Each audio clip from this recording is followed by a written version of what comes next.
Because you're how old? 23. 23 years old. Yeah. I mean, that's like, you'll see when you get to your 40s. When people say they're in their 20s, it's almost offensive. Yeah. When you get to your 40s, because you're like, fuck. Because yours is gone. Like, even the way Pimp just reacted, you're like, how old are you? 32. He's 32. So that's not old. 41, 32, no 23. Way. But I feel like everyone in comedy is like there's no one.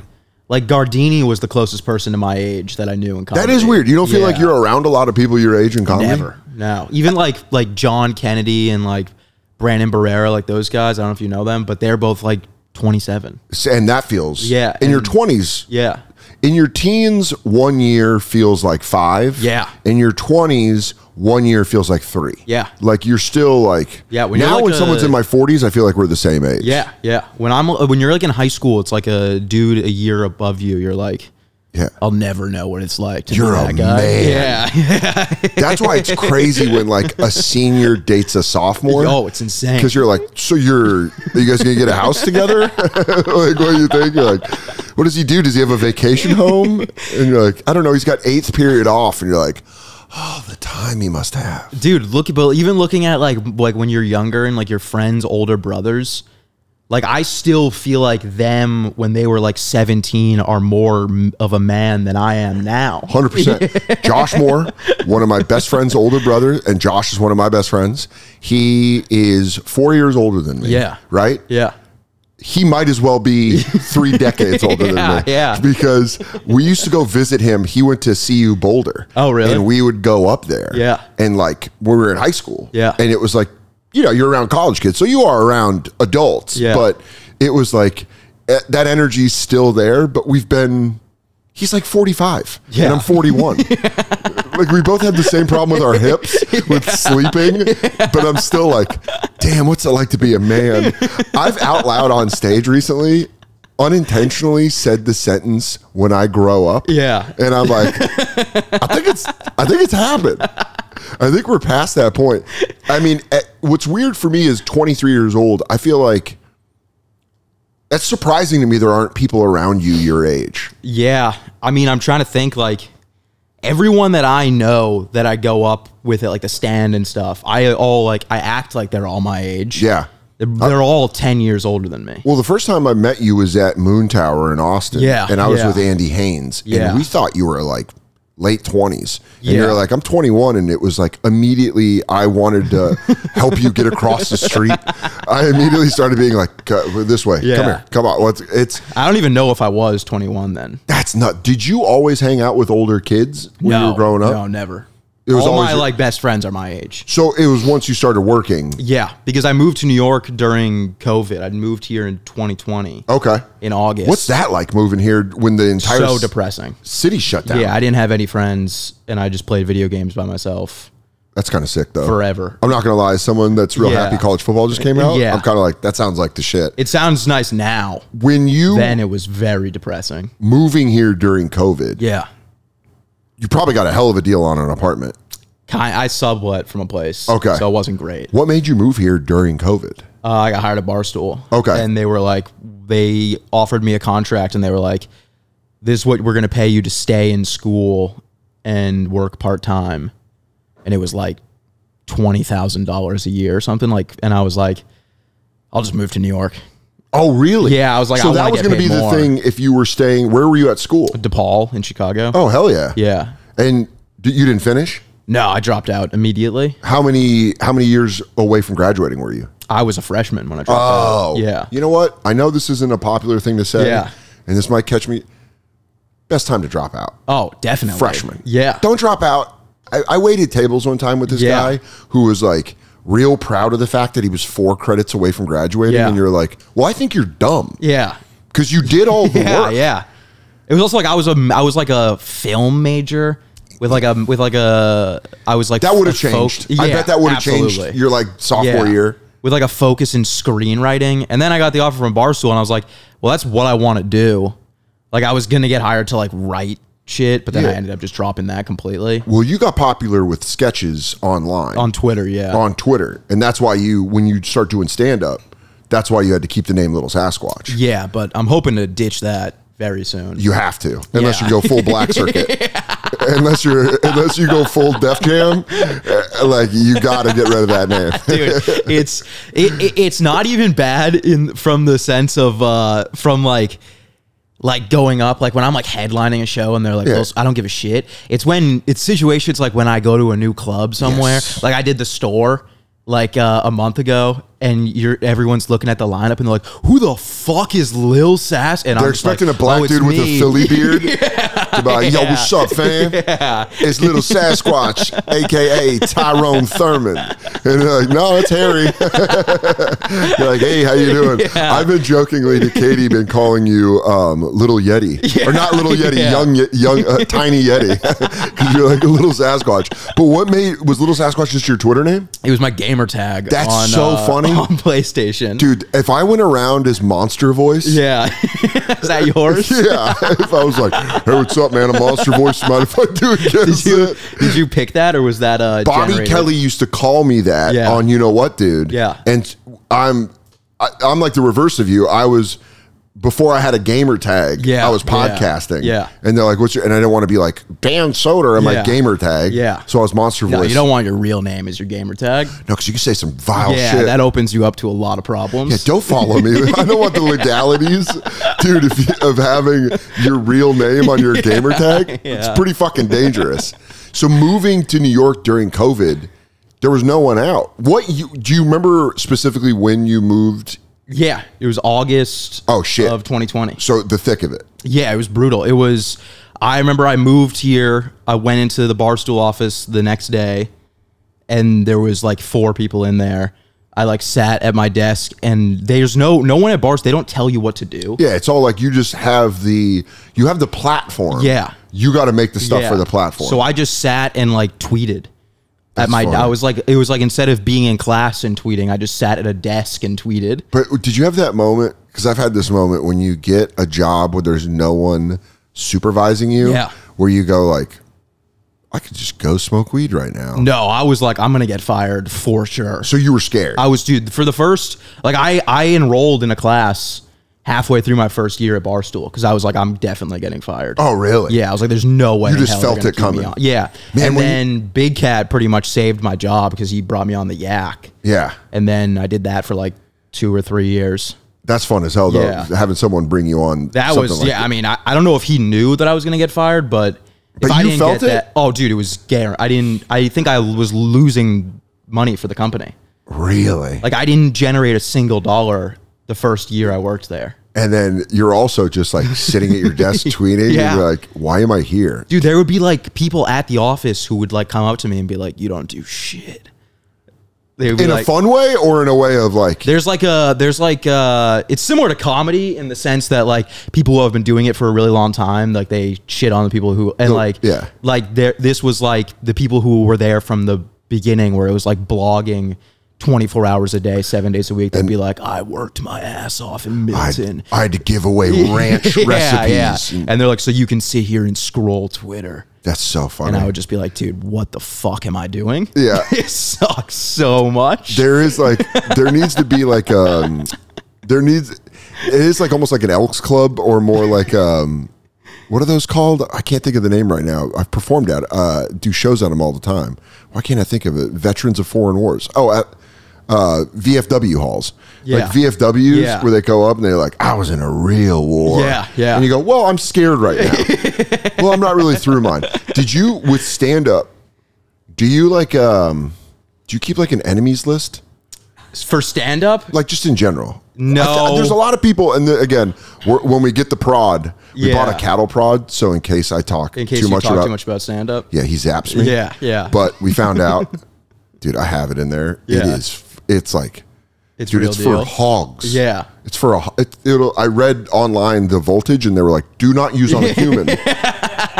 It'll give someone a cardiac arrest. Yeah. So homeless people and I are in the process of finding a human safe maybe prod. a shock collar or like something that, you know what's so funny is it goes from taming animals to sexual pleasure. Like that's the drop you have to make. Rapidly, yeah. Where you have to go like, this could kill a human, and you go, this will give you a real this will feel pain good. boner.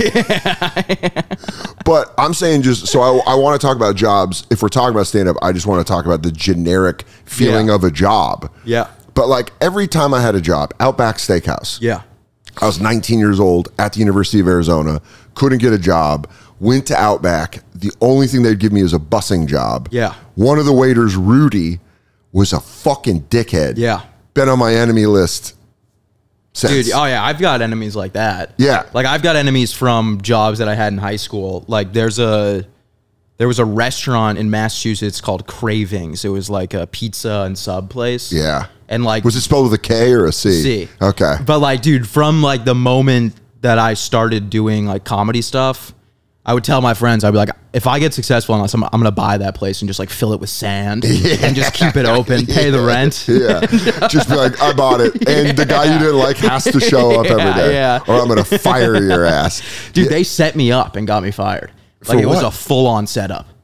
It was get into it. This is the place to get into it. I want to know the dirty deeds of Cravings. So there was a dude there who, they were all like, you know when you work at a restaurant and you're young and everyone there's old and they're like, who's this new kid? Is he cool? Is he gonna rat on us for smoking weed? 100%. Like shit like that. Yeah. And they would always like say shit to me implying that I wasn't cool, which I probably wasn't. Were you, I mean, this is kind of on theme. How much younger than them were you?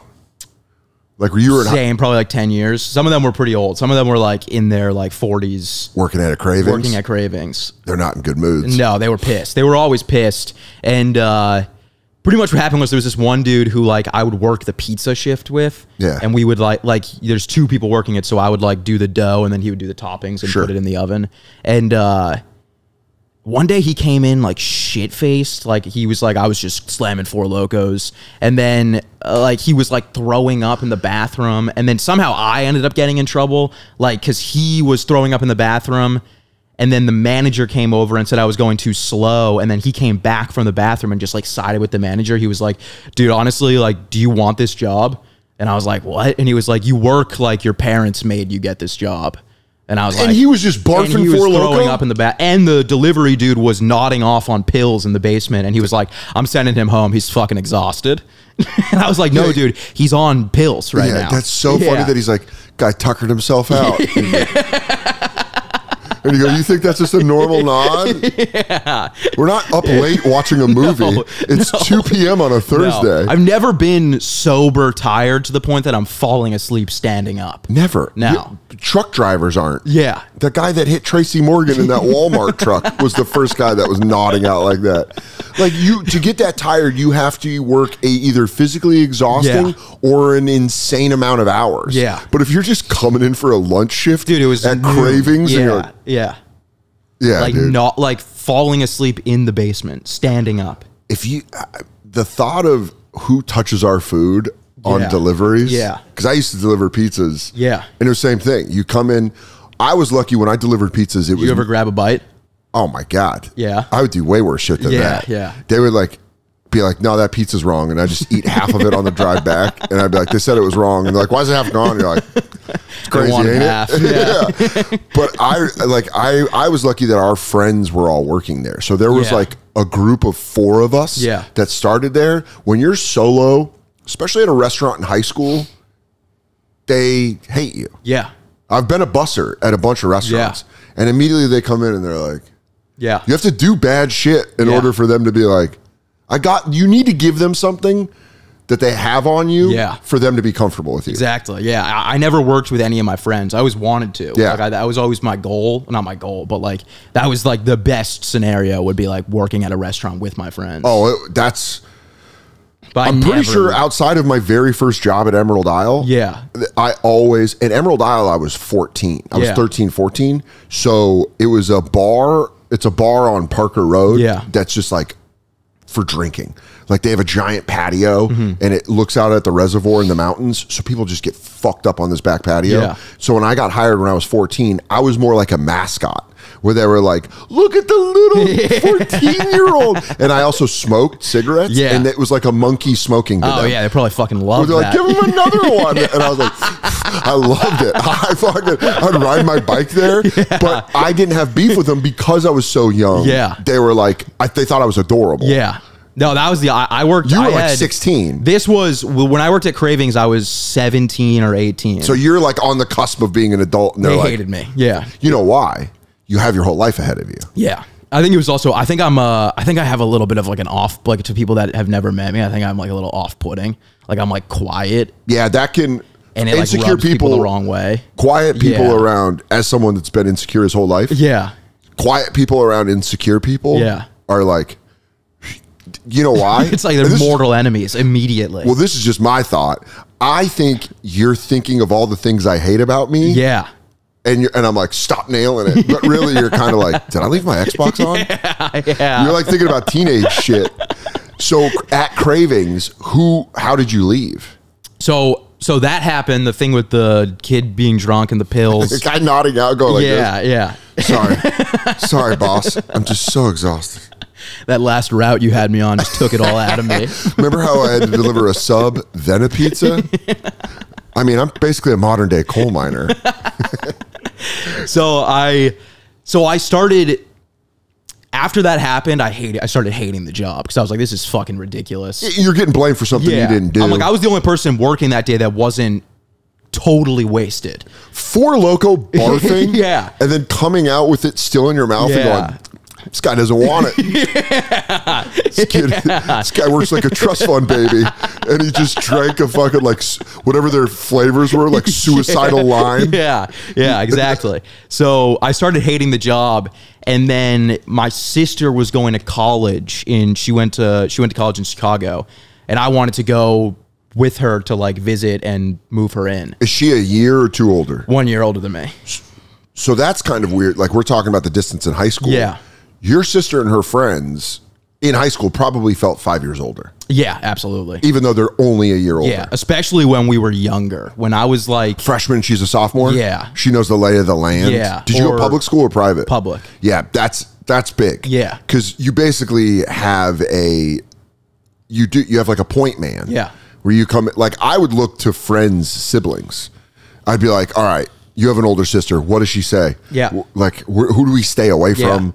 Where do we go? I don't know if I told this story before, but when I was really young, I was in like probably like 5th grade or something, and her friends were in 6th grade, and she had them all over for a sleepover, and I was like trying to like hang out with them, and I pulled a knife on one of them as like on a girl. Yeah, dude. In the age of school shootings, that's not the way to go. Why did you? What made you pull a pocket knife? And I thought it would be cool to like show it to them, and I went up and I just pulled it out and like flicked it, and I got in so much trouble. I need to know context. What was going on? I think I was just so horny I had to pull out the blade and let them know. You go, sorry, ladies, it's this or the erection. You're in 5th grade, but did you just walk up to a group of girls sitting around in a circle of sleeping bags and go, and like just pretty much. It was pretty much exactly like that. Yeah. Did they shriek? I think they screamed. Yeah. Just you holding an open knife, knife, going like, well, that backfired. And they're like, it's one of those things that's just instant regret. Like you think it's going to be sick, because I thought I was going to pull it out, and they're going to be like, holy shit. They go, whoa, sick blade. Where'd you get that at? What's your sister's name? Lily. You go, Lily, I didn't know your brother was a biker. You're like, and you go, and I'm anyone looking to get kissed, because you're in 5th grade, so sex is so far beyond you. You're like handing out smooches too. Dude, I had one of those moments when I was opening for Bobby Kelly at Levity Live. Yeah. Because, you know, like Bobby and that generation of seller comics, they're all ball busty, and everyone's like, you bust balls. Yeah. I just watched Tourgasm. Oh, my God. Dude, it was the funniest. They went over it on the bonfire when Bobby took over for me, and...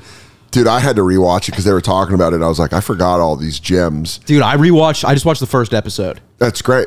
You forget how famous Dane Cook was. Yeah, definitely that. But it might have been, like, I think Bobby's hilarious. It might have been the worst piece of television ever created. He was so famous at the time. Yeah. That he got that on HBO. That was on HBO. Dude.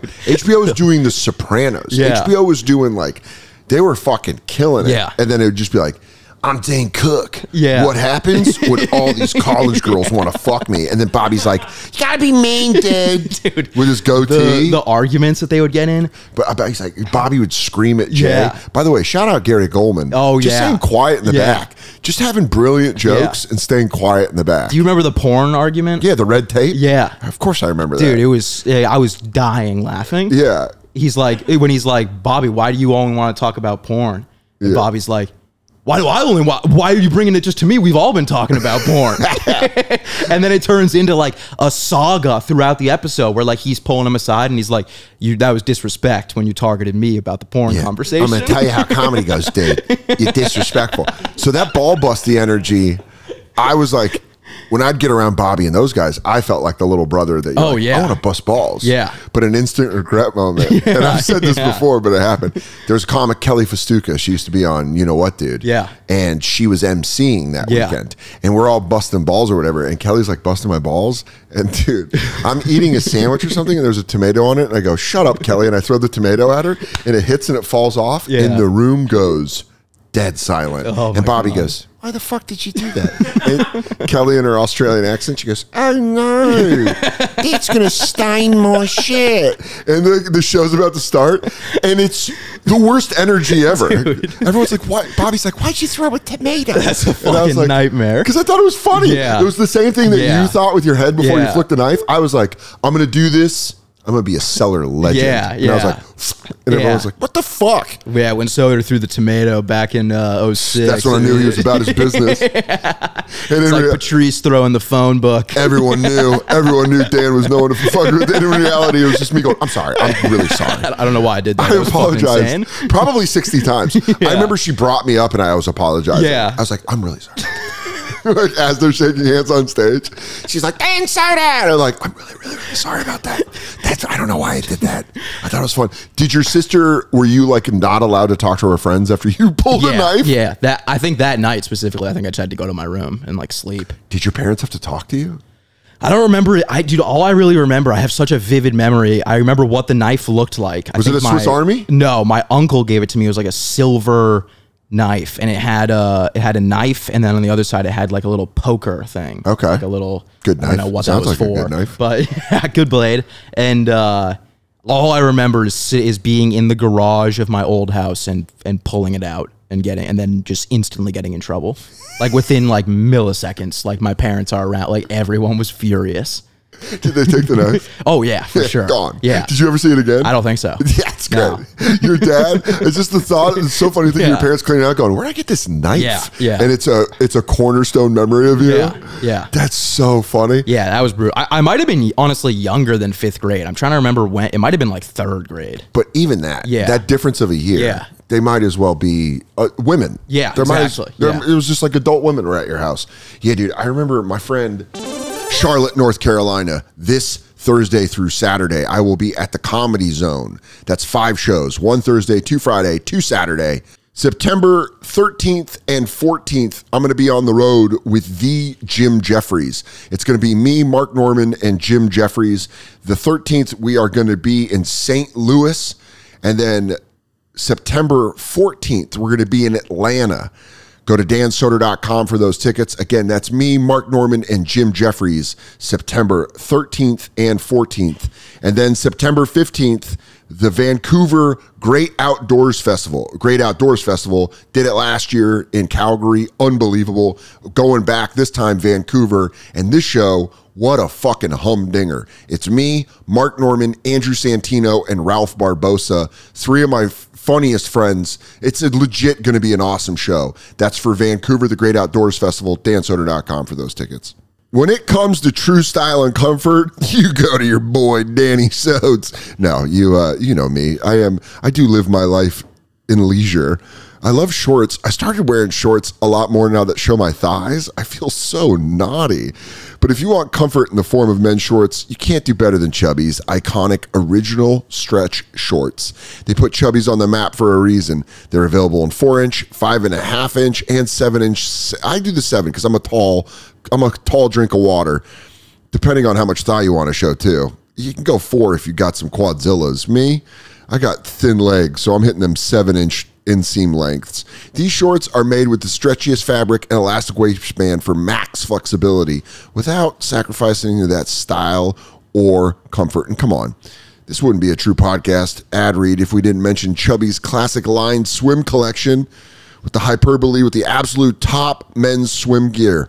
Listen, I got my pair of Chubby's swim trunks because I was on the road with Bert Kreischer on the Fully Loaded tour. He hooked us up with Chubby shorts, swim shorts, and I'm like, dude, I don't think I'm going to wear these. I put them on, love them.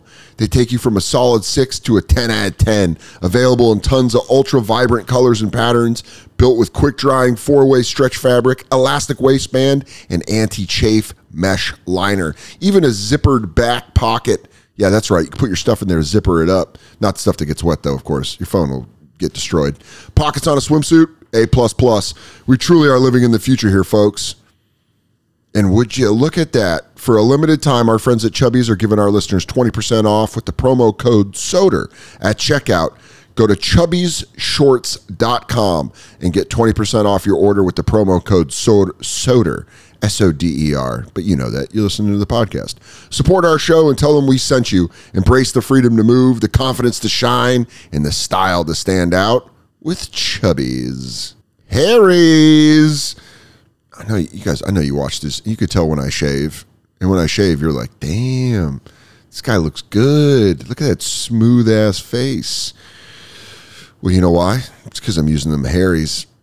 Has Harry's razors delivering right to my feet. Right here. German engineered blades made in their own factory, and they stay sharp way longer than most razors. Customizable delivery options. Let's say I'm on the road for a bunch, and I'm like, dude, I can't get it, but then I need a scheduled refill. Boom. And as low as $2. Half of what you pay for other big brands. Get the 5-blade razor, weight-handled, foaming shave gel, and travel cover for just $3 at harrys.com/soder.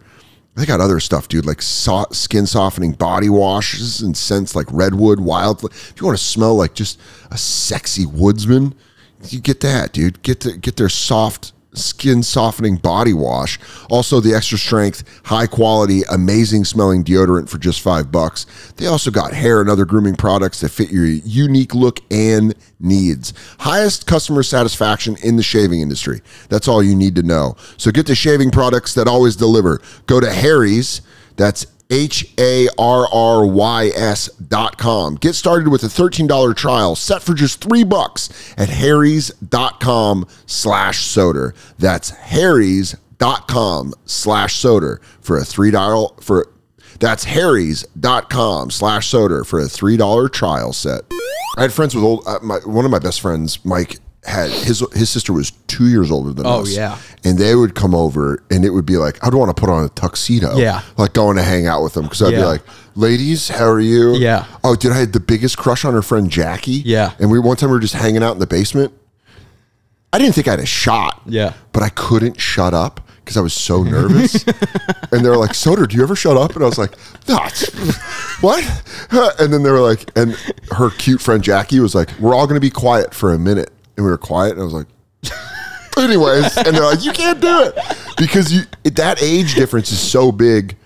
You don't feel that still in comedy now. No, not at all. Yeah. One of my best friends is Derek Drescher. He's 43. Yeah, the guy's done time. Yeah, he's been in prison. That guy could be your sensei. Yeah, he met my dad, and it was hilarious. How old's your dad? My dad's like in his late 50s. That's so funny, because when the age is closer to them. Or they were like talking about like the fucking, they both grew up in Long Island. Oh yeah. They were just Derek's the man. Derek's awesome. I love Derek. He's hilarious. Do it on the Gate was a very fun podcast to do. Yeah, they're fun. Him and G. But dude, that's what's funny about comedy is you end up like, it's the reverse. I'm sure it's actually like that at every job. You just meet someone at the desk next to you and you're like, oh, I never thought I'd be friends with a 61-year-old guy named Walt. Dude, my friend, I became friends with this guy I worked with at Bed Bath & Beyond, and he was retired. But he's from the South, and all he wanted to talk about was his travel softball team. So I got super into the world of Arizona travel softball teams for the year I worked at Bed Bath & Beyond, and he'd be like, damn, he was from the South. He'd be like, it was a good one this weekend. We had a runner on first and second, and I got my box cutter, and I'm opening like loofahs, being like, damn. Did you ever, have you ever done a men's league? No. Softball? No. I played in a restaurant league. Yeah, how was that? So fun. Yeah? Because this was like 2008. And it was like Be Our Guest was the company that owned almost every fancy restaurant in New York. They had 3 Dos Caminos. They had a Bluefin, Blue Water, Atlantic Grill. What were some of the other ones? They had like a whole league of baseball. Like every restaurant had a team. Yeah. And it was fun as shit. I'm sure. Because it was like, restaurants are mostly actors. Yeah. So it was like, I was athletic. Yeah. Like in that league. Yeah, I'm sure. I was like a guy. Yeah. In normal leagues, I'm like the silly boy. Yeah. That's Derek Drescher is trying to get me to join a men's league for softball. They take it too seriously. Yeah. I don't know if I'm going to be. He also said it's on Sunday. No. And football. I'm not trying to be rushing home from my men's league softball game to watch football. To turn on Red Zone. Yeah. Yeah. It's so funny because you really do, the older you get, you go, Sundays, I don't do anything. No, I don't do shit on Sundays. Like when someone has a show on Sunday, I'm like, what are you doing? Yeah. I don't want to do that. Yeah, like 10 p.m. spots on a Sunday. The best part of the restaurant league was there'd be teams with like all these actors, where they'd be in the outfield like practicing lines. And then occasionally, I think it was Atlantic Grill, would just bring this Dominican from the kitchen, that like a line cook, and he'd be like, "It's no problem," and he's like wearing full fucking baseball pants. And we were playing in Lamb's, I think it's called Lamb's Meadow, wherever the Sheep's Meadow, where all the baseball diamonds are. This motherfucker would hit dingers. I'd play left field. It would go so far over me that I'm like, it's not even. It's pointless. It's probably dropping back. Fucking awesome for that dude. He probably looks forward to that every week. Just big fucking cross. Yeah, he shows up in a full Mets uniform. V-neck t-shirt, baseball pants with the stirrups. And by the way, just sexually harassing the fuck out of every lady that's on their team. You go, your pitch is too beautiful. She's too beautiful. And then you just hear that like, pink. And it would just be like, you just watch it sail. And we'd still win, but it would be like 17-6. Yeah. And all 6 runs were solo dingers that like fucking Juan hit.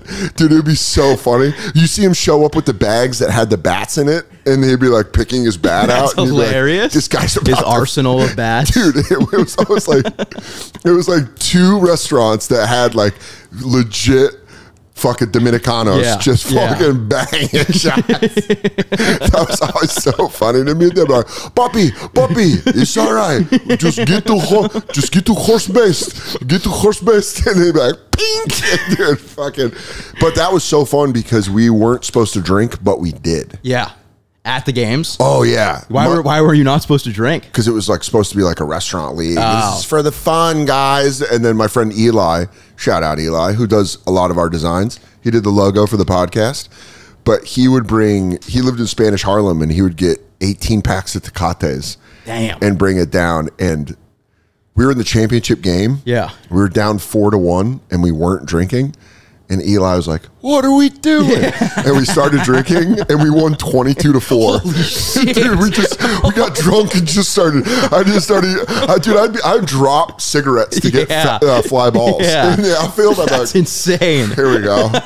Dude, and my friend Elvira, because you had to have 2 women on. Yeah. And we had Kelly, who was our second baseman, who was like, I think a legitimate collegiate softball player. Yeah. So she was like, turning 2 and shit. Second baseman's a hard position to play. She's nasty. Yeah. Shout out Kelly Frazier. Yeah, you got to be athletic to play that. Fucking unbelievable. Yeah. Just 0 holes in the infield.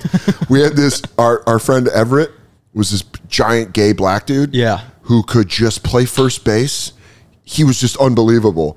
It was so fun. But then we had our friend Elvira. We had one girl that was useless. Yeah, of course. She's like she's a kindergarten teacher, sweetheart. She was a bartender, but she would play catcher because we'd be like, that's the least amount of damage. And one time, I think it was like one of these fucking kitchen guys from Atlantic Grill hits deep. And I played it right. And one guy's rounding third to go home. Yeah. I'm not good at baseball. No. But I can throw a baseball. Dude, I put this thing on a fucking rope. And it just went straight.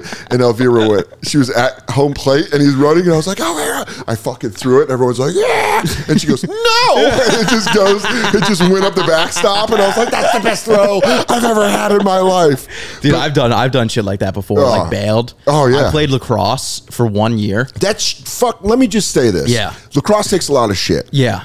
That ball is so terrifying. People like die from getting hit with lacrosse balls. Chest, yeah. Like, there's like at our like middle school, there was like a award for like some like nicest person of the year or something like that. Yeah. And the award was the girl's name who died at our school like 50 years ago because she got hit with a lacrosse ball in the chest. Do you think her parents, of course they miss her.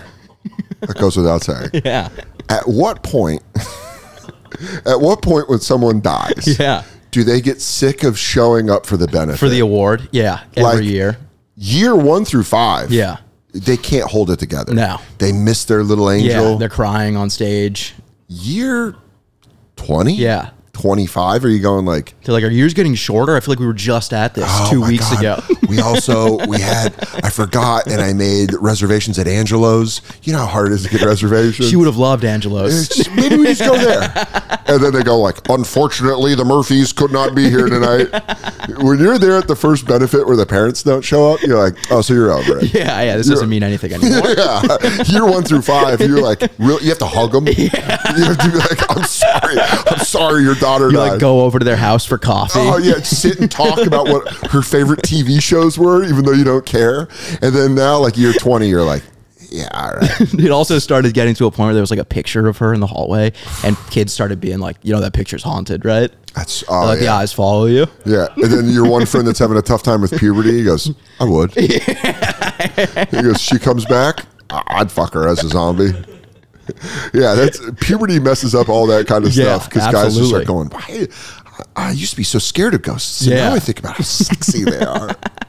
I think I'm super into ghosts. Dude, I was in Wyoming 3 weeks ago. Yeah. And the end of the trip, we stayed in this hotel called the Occidental, and it's like the oldest hotel in Wyoming or some shit. So there's cowboy ghosts. Yeah, and it's haunted as fuck. It's supposedly.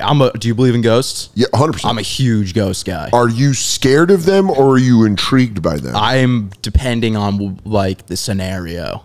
Like when we were leaving the hotel, I was like looking around. I was like, where the fuck did you sleep? I slept fine. Okay. Because I was exhausted, but I was the only, like, I was like looking shit up on my phone about the ghosts, and my friends were like, dude, you're fucking retarded. This is What did you find? What happened at the There was Occidental? a ghost. Emily was the most common one. It was like a little girl who died at the hotel. Yeah. And that one was like, apparently you see her all the time. And then there was another one that gets in bed with you.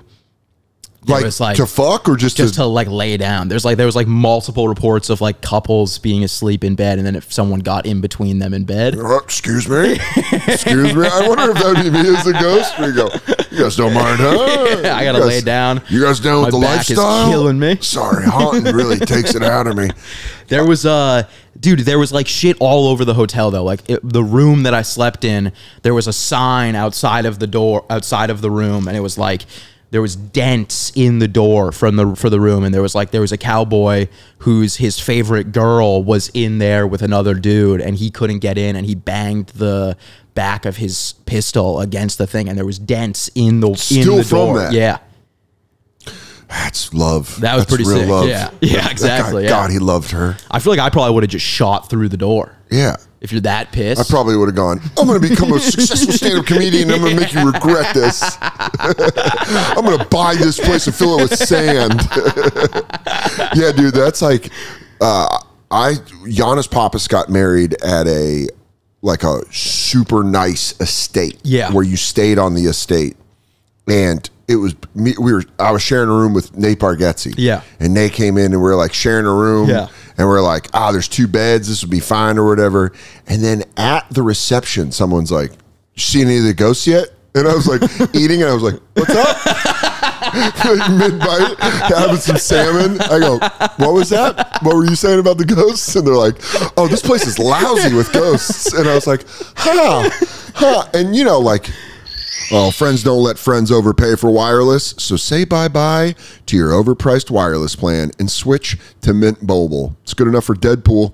It's here to rescue you and your squad from previous wireless plans, starting at just $15 a month. That's the way you want to go, dude. You want to go affordable. All plans come with high-speed data and unlimited talk and text delivered on the nation's largest 5G network. Use your own phone with any Mint Mobile plan, and you can bring your phone number, so you don't have to do that annoying text where you're like, hey guys, here's my new number. Ditch overpriced wireless with Mint Mobile's deal and get 3 months of premium wireless service for $15 a month. To get this new customer offer and your new 3-month premium wireless plan for just $15 a month, go to mintmobile.com/Soder. That's mintmobile.com/Soder. Cut your wireless bill to $15 a month at mintmobile.com/Soder. $45 upfront payment required, equivalent to $15 a month. New customers on a 3-month plan only. Speed slower above 40 gigabytes on unlimited plan. Additional taxes, fees, and restrictions apply. See mintmobile.com for details. As an adult, a lot of people are like, I don't believe in ghosts. Yeah. You look childish if you believe in ghosts. Dude, I don't even, even if I didn't believe, I say this to my friends because they're all like, when we were there, they're like, I don't believe in ghosts. I was like, even if I didn't believe in ghosts, I wouldn't be going around saying I didn't believe in ghosts. Because ghosts are like, what's up? Yeah, then they got a fucking point to prove. They go, oh, you don't believe in me. Yeah, well, exactly. I believe I could tear this bookcase down on you. Yeah. And you'll believe that. Yeah. But with the way we were like, where they had us was that there was like a bunch of these rooms, and then there was like a step up in a hallway and like this thing, and that's where our room was. Yeah. So it was like not with the other rooms. No. And there was 2 beds, and one of the beds was a long hallway to the door, and Nate gave me that. I just got there late. Yeah. And Nate gave me that bed, and I didn't sleep. Yeah. Because I would just like wake up and see the light of the hallway and just this door, and then people would walk by, and I'd be like, is that a ghost? Yeah, no, it just fucked me up. That shit destroys me. Yeah. You know, like till this day, I'm kind of a pussy with that shit, like horror movies. Like, I can't sleep to this day. I can't sleep with my feet outside of the covers because of The Conjuring. Yeah. Yeah. Because you're like, they're going to get me. There's a scene in The Conjuring where the ghost grabs the girl's feet and pulls her in. Now, and see, to I this would day, never know that because I've never watched it. Because that would stop me from having... I don't like opening showers because of The Shining. Oh, yeah. I'm afraid there's going to be a dead lady in a bathtub. Dude, to this day, I can't... I'll if it's hot as shit... I'll sleep with my full legs outside of the covers, and then like my toes will be covered by the comforter. Can't get me. Toes are under the cover. This is my protective shield. My mom used to work at the Stanley Hotel, which is what the Overlook in The Shining is based on. Oh, really? And my mom said shit was haunted. Yeah, I'm sure. But they work there. Yeah. So they don't like... Yeah. Dude, that Occidental... I've been trying to do a joke about it. It's never worked. Yeah. But I think it's so funny that someone works at a hotel that's haunted and they're just over ghosts. Dude, and ghosts are like, rah! And they're like, hey, I'm on a double. Dude, in the article that I read about the Occidental Hotel, there was a dude who's like the janitor. And he was like, yeah, I just work with my headphones in now because it gets annoying.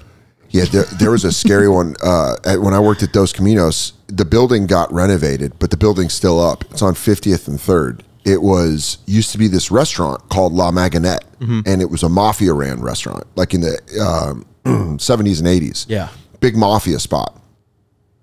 They had this upper dining room called the Upper Cielo, which now, again, they've tore it all down. It's like an empty building. They're like building something new in there.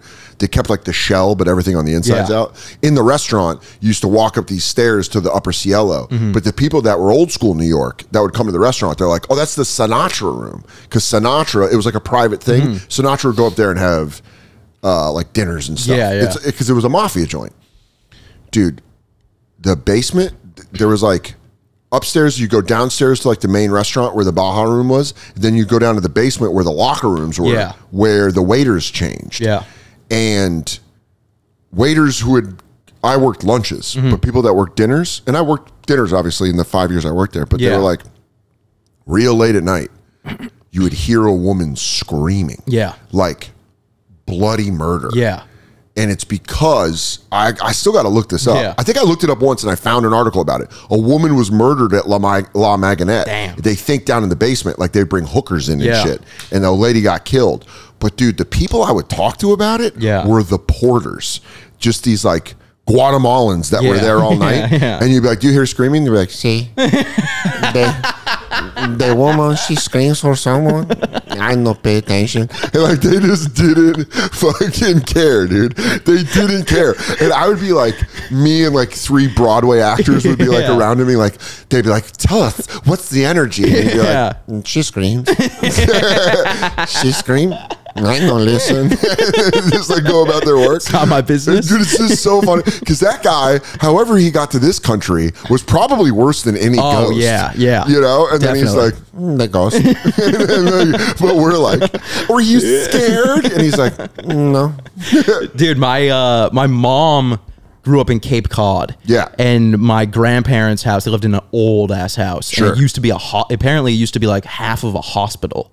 There you go. Yeah, and that place was like my grandma and my mom have like my mom has stories where she would wake up and there'd just be someone standing over her. No. Yeah. No. And we would sleep over there all the time in the summers. How old are you when they told you that it was involved with the hospital? Did they let you get to at least like No, like kindergarten probably. They were not holding back at all. Horrible mistake. And dude, I remember because my cousins lived in Illinois and they would come down to the Cape Cod and they would stay there for the whole summer. So we would go down like every day in the summer and I would sleep over there all the time. And I remember there was a hallway that we would just like anytime you walk down that hallway, you just sprint as fast as you could down the hallway because you'd be like, there's ghosts here for sure. Yeah. Yeah. There was I think it's a Smash Burger now. Yeah.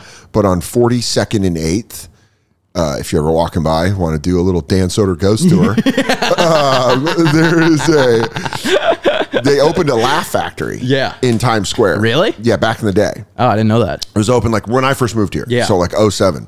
And it became, it went from the Laugh Factory to Times Square Arts Center to ironically, a haunted house, a full-time haunted house. But and Homeless Pimp will tell you this, back in like the 80s and early 90s in Manhattan, specifically in Times Square, it was all hookers and show world. And like, so the basement of the building, like the ground level of the basement was a peep world. Yeah. You just go buy porn and jerk off booths. Yeah. But then you'd walk up the stairs and it would be the Laugh Factory and had all the different rooms.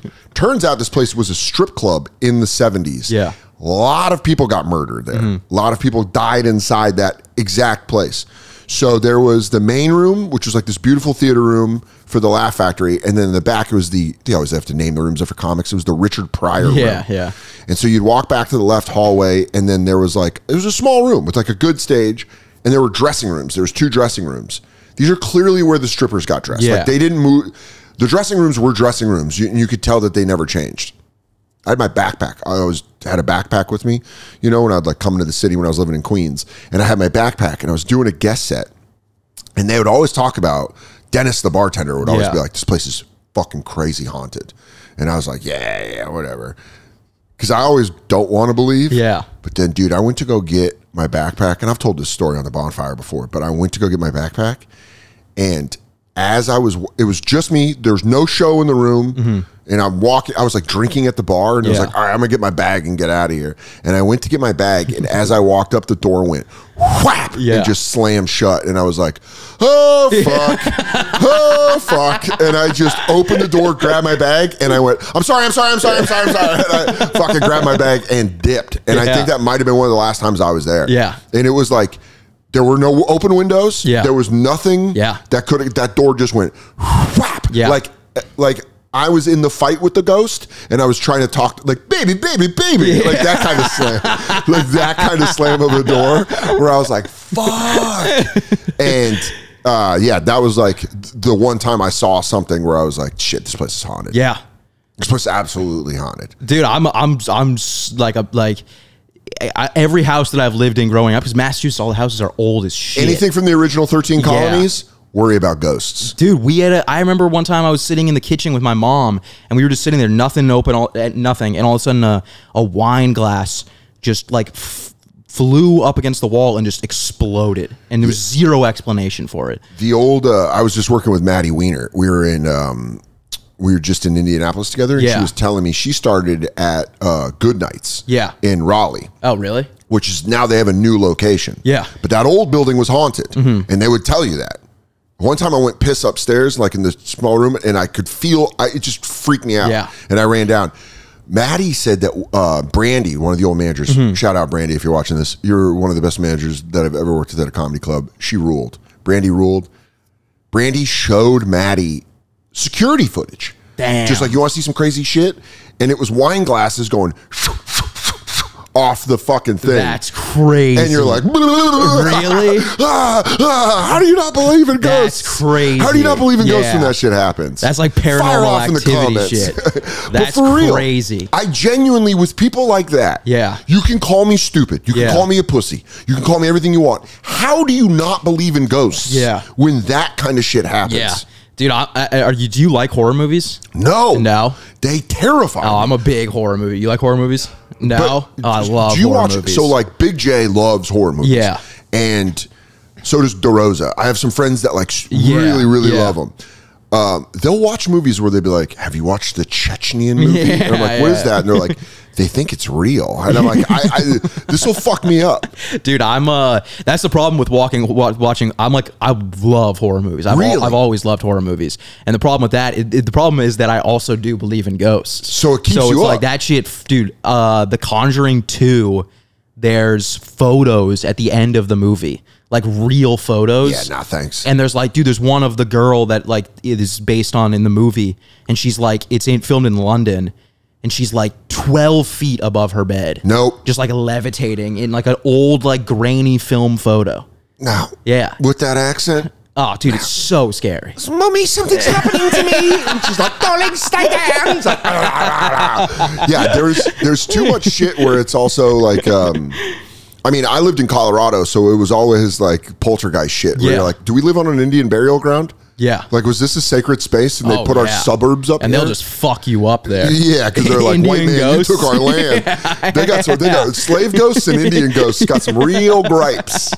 Yeah, and we're going to haunt this dude for 600 years. You should look this up. I went on a ghost tour in New Orleans, and I'll Google this, but apparently it's like the most haunted house in New Orleans. Yeah. And they based season of American Horror Story. Do you know which one? The one with Kathy Bates, where she apparently played this lady that owned a house where they would like experiment on the slaves in the attic, like cut off their arms and put like metal in it and shit. And then there was a fire and all the slaves died. And the firefighters had to go up there, and they said like, this was in like the 19th century. Yeah. Said they were like throwing up, but then they changed that house to an orphanage, and all the kids would be like, why is the man on the stairs covered in blood? And they're like, what's up? And there were all these instances of that. Nicolas Cage owned that house for a little bit. And now, I think the funniest shit is, now an oil company owns it, and they give it to employees as like, great job, here's a vacation in New Orleans. And you're like, that's a horror movie. Yeah, that's brutal. Where they don't tell you. Yeah. You bring your beautiful new bride. You're looking up the address online. Yeah, and you're like, why are there 50 articles written about this house? I'll do that. Dude, if I stay in a hotel that's not basic ass Marriott Hilton, I always look it up for bed bugs and ghosts. Bed bugs. Because you know, bed bugs, that's worse than ghosts. Have you gotten bed bugs? No, but I lived with Mike Vecchione, who has permanent PTSD. From bed bugs? Dude, he got it like 4 times in the same apartment. That's so fucked, dude. He would and what is that from? Going on the road? Yeah, I can't believe we haven't had Vecchione on the podcast. We're going to talk to him specifically about bed bugs. Yeah. Dude, when I lived with him, this is a real thing. When he would go on the road, he would put his suitcase in the bathtubs because he was so afraid of, so he would only put it in places where bed bugs couldn't get. Yeah. Because he was like, I bought him a suitcase one year for Christmas that you plug into the wall and it heats up, and it's supposed to kill all the bed bugs in your suitcase. Like, that's how paranoid he was. I'm that level with mice. With mice? Dude, I have, in my apartment right now, there's probably over 50 mouse traps. Have you caught them?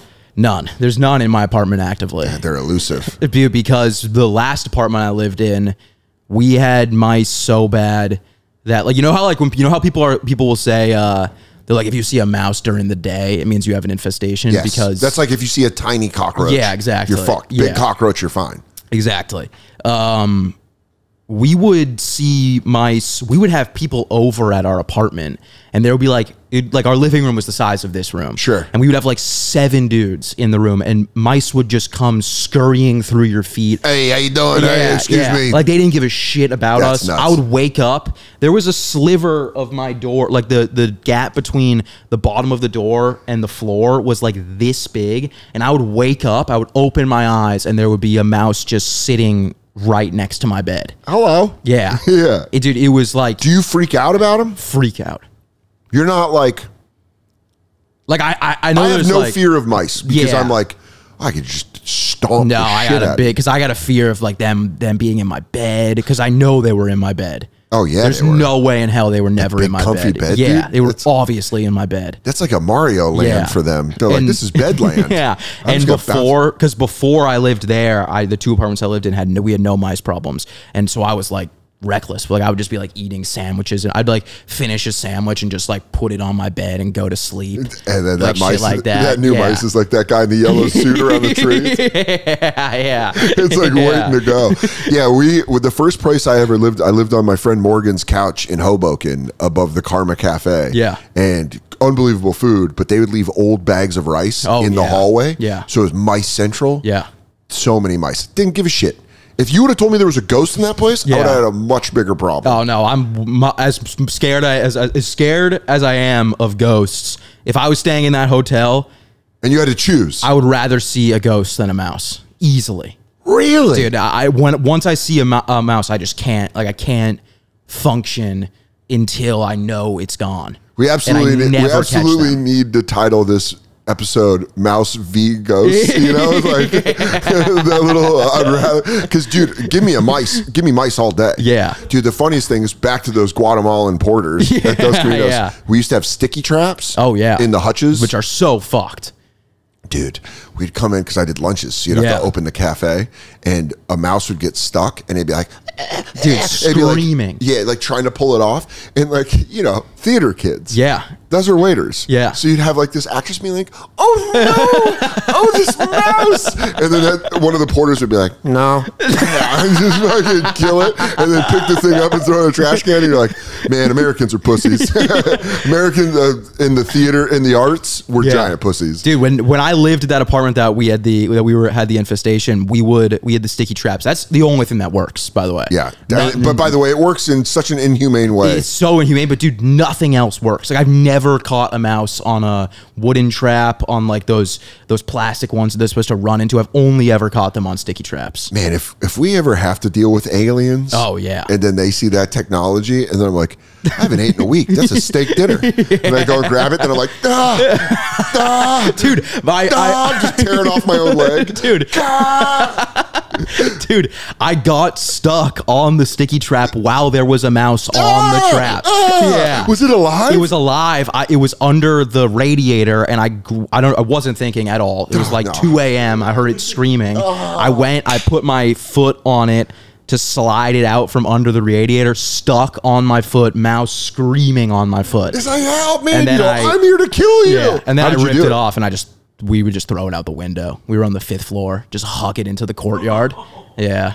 Do you still live in the same apartment? No, but like, what else was there to do? I'm not going to. Where was this former apartment? This was Waverly Street. Okay, so if you lived on Waverly, and at one point you're outside smoking a cigarette, and it's like, there you go.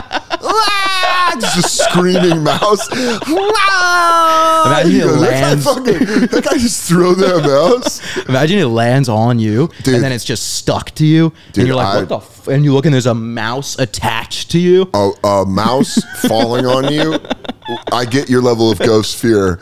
If a mouse like have you ever been on a subway when a rat's on it? Oh yeah, all the time. Where they're on the train. Yeah. Like moving train. Yeah. That shit, you know, growing up here, that like will move everyone. Yeah. She's like, no, fuck. And everyone's like gets up, and then everyone's like, that brings New Yorkers together more than anything. Is a rat on a subway car, because you're like, what the fuck? Yeah. Dude, when the first day that we realized we had mice, it was Well, first of all, we abandoned ship. Like we left because I thought it was a rat. Because I had dude, again, like I was so reckless with trash because I was like, we're on the 5th floor. There's no way we're ever going to get mice. I had a trash bag in my room that was just filled. I was just Uber Eating every meal, just throwing it in there. When they found that. Yeah. That's El Dorado. Dude, I was laying in bed and all of a sudden the trash bag just starts moving. No.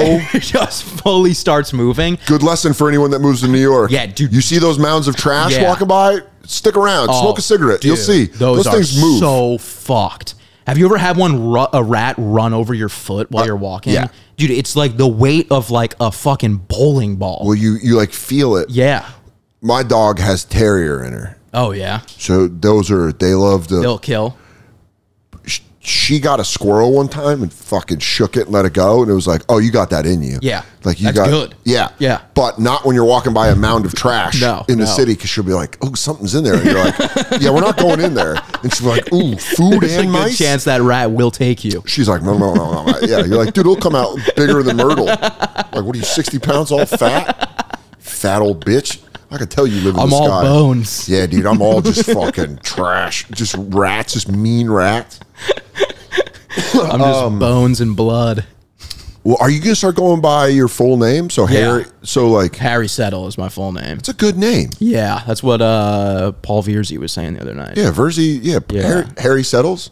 Yeah, Settle. Settle. That's a great name. Yeah, dude, it was just like the idea was never, because I always knew I wanted to do stand up. Sure. Like that was I wanted to do stand up in high school, but I lived in the suburbs and I was like, yeah, I'm not going to be one of those dudes that has my mom drive me to the open mic. Like, I know there's all the stories of people being like, Hugh's mom would wait outside. I was like, yeah, my mom has 3 other kids. I'm not going to have her like waiting outside of a bar in Boston. My mom's like, I'm 2 cocktails drunk. Yeah. So my mom's like, I'm already in, Dan. I'm not taking you to Comedy Works in downtown Denver so you could talk about having boners. Yeah.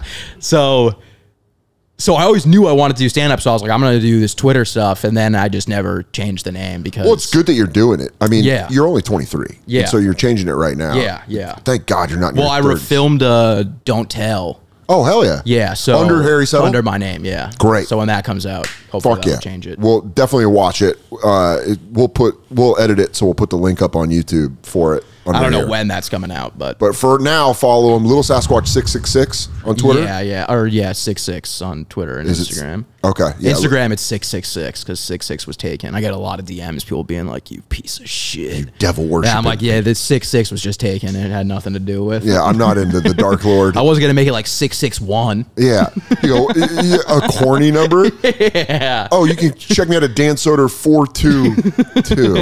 I didn't want to do 420. Yeah, dude. Little Sasquatch 66 on Twitter. Little Sasquatch 666 on Instagram.